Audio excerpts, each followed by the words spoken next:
everyone, this July I'm going to be participating in World Watercolor Month, which is a 31-day challenge in the vein of something like Inktober, but instead of ink, it's a 31-day challenge of painting watercolor every day, which is going to be interesting. I'm not great at consistency when it comes to monthly challenges and the like.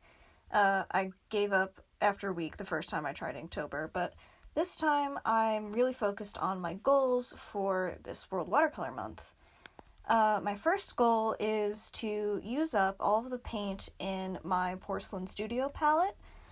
I've been calling this my old studio palette for a while now because I put it together back in 2016 maybe, so a really long time ago, and my tastes in palettes have just changed a lot, and I don't really like the arrangement of a lot of these colors anymore. So I've been trying to use that up for about the past year, and I've finally gotten some dents in there. It started out with 19 colors, and I'm down to 17. And my other goal for the 31-day challenge is to use up my quarantine sketchbook. I started using it the day after lockdown came into effect, and I'm already about halfway through. You can see all the pages that I've used so far. And the reason I thought a monthly challenge would be a good way to use up these supplies is a challenge that I did back in May of drawing my 4 favorite pink Fire Emblem characters, and it ended up using up all of my Opera Rose and put a big dent in my Alizarin Crimson. So I thought that it would be a good idea to continue to use that sort of challenge mentality to use up the rest of the palette. So I'm swatching out all of the colors that I have in my palette so far. These paints come from Holbein and American Journey. American Journey is the house brand of Cheap Joe's, which uses the same manufacturer as Da Vinci, I believe. So I got that extra familiarity with Da Vinci colors, which I use a lot more of now. But I just don't really love a lot of the color selection that I put together 4 years ago. The Permanent Yellow Lemon and the Gamboge that you see swatched here are now way too opaque for my taste. And the Quinacridone Gold is such an odd mixture to me. This one is a mixture of yellow ochre and Quinacridone burnt scarlet, compared to the way that the hue is usually constructed now, which is with Quinacridone burnt orange and Nicolazzo yellow. So it doesn't have the characteristic glow that Quin Gold was so known for. Burnt Umber I'm pretty much fine with. It's great for mixing darks. I just have a lot of it in this palette, and I don't mix such neutral darks very often, so I'm going to try to focus a lot on those browns. Burnt Sienna is an interesting case. Holbein's Burnt Sienna is a very odd one for a PBR7. I found that I prefer the more transparent PR101 Burnt Siennas, which I think I'm kind of alone there in terms of lovers of earth tones, but that's just the Burnt Sienna that I got used to, so now I like it a lot. Holbein's Permanent Red I don't think is actually in their range anymore. It's a naphthol red, which means it's not light fast, and also it's super opaque, which I don't like in my primary colors.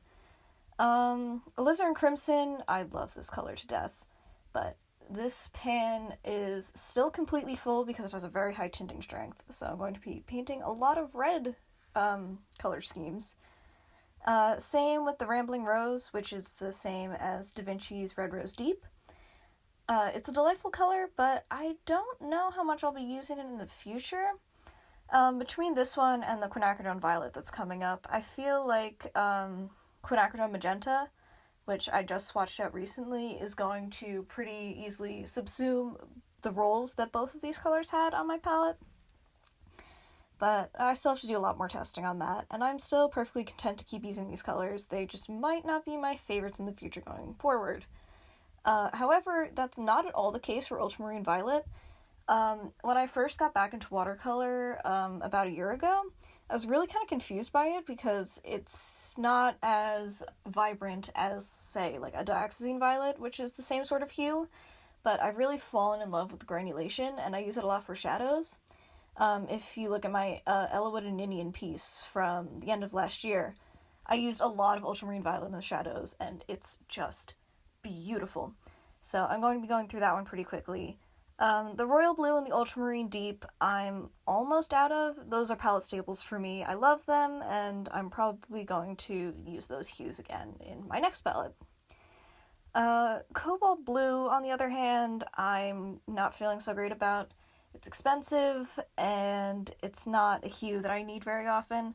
Right now, I'm diluting it, and it fills the same role that a cerulean blue would fill, because I used up my cerulean in this palette already, which is great, but now I just have to stick around with Cobalt until I finish that one up. Peacock Blue is a phthalo turquoise mixture of phthalo blue and phthalo green, and it's fine. It's not my favorite, though. I'm still doing tests between single pigment phthalo turquoises and regular phthalo blue green shade to see which one I like better. Phthalo green is a key mixer for everything. It's always shocking to me, like, the kinds of colors that you can mix from this sort of, like, tealy green. It makes, like, some absolutely extraordinary purples with those reds, and I used it heavily in that pink series that I showed you earlier. And the Hooker's Green and the Permanent Green #1 are colors that I almost never use.